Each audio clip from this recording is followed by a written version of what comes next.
আমাদের যে সামাজিক প্রচলিত বার্ন বা পোড়া সম্পর্কে ভ্রান্ত ধারণাগুলো নিয়ে কিছু বলবেন স্যার?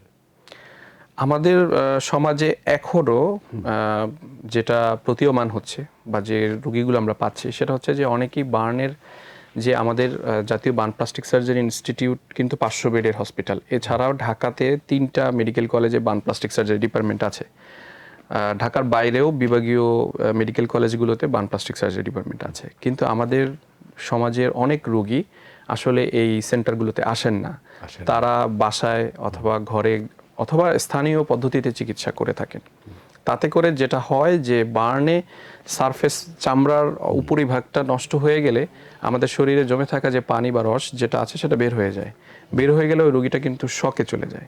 তো শকে চলে গেলে যে তার যে কারেকশনটা দরকার, যে ডেফিসিটটা তৈরি হয়, যে ঘাটতিটা তৈরি হয়, সেটা কিন্তু বাসা বাড়িতে আসলে সম্ভব না। সেটার জন্য আসলে হাসপাতালে ম্যানেজমেন্ট দরকার হয়। এবং অনেকে যেটা করে যে অল্প বার্ন, যেটাই ধরেন আমাদের ফ্লুইড বা রিসেসিটেশন দিতে হবে না, সেই বার্নগুলোও আপনি কিছুক্ষণ আগে যেটা বললেন যে বিভিন্ন কিছু লাগায়, সেইটা লাগায় হয়তোবা সময়ের সাথে সাথে শুকিয়েও যায়, কিন্তু পরে কিন্তু কিছু জটিলতা তৈরি হয়।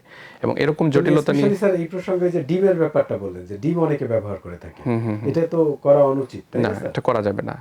ডিম, পেস্ট বা অন্যান্য যে সমস্ত জিনিস প্রচলিত আছে কোনো কিছুই আসলে লাগানো যাবে না।